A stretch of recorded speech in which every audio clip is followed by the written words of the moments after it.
Case जो है FIR number 61 1990 original police station Nageen का, वो केस जाके 2009 में खत्म हुआ। यानी कि कम से कम 10 साल उसको लग गए, 9 साल लग गए उसको।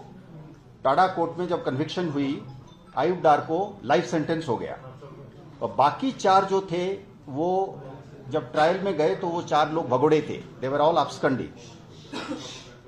उसमें जो मेन गिरोह का जो लीडर था अब्दुल्ला बंगरू, वो ट्रायल के दौरान एनकाउंटर में मारा गया।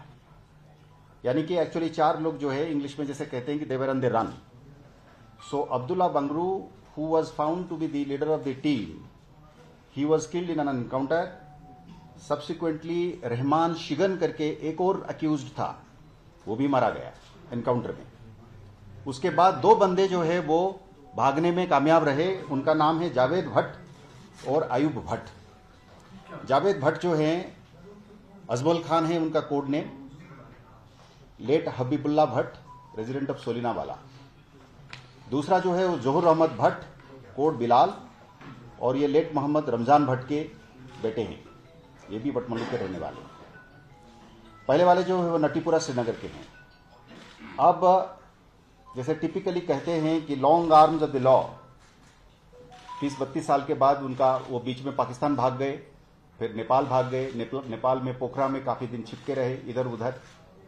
तो आज उनको पकड़ा गया है और सीबीआई टीम जो है उनको प्रोक्लेम्ड ऑफेंडर्स की नोटिस लेके दिल्ली से आई है और उनको हिरासत में ले लिया है।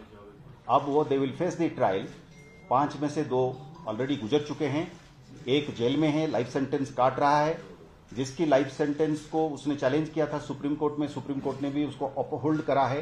तो आयुब डार जो है वो he will remain for his this rest of his life in the jail.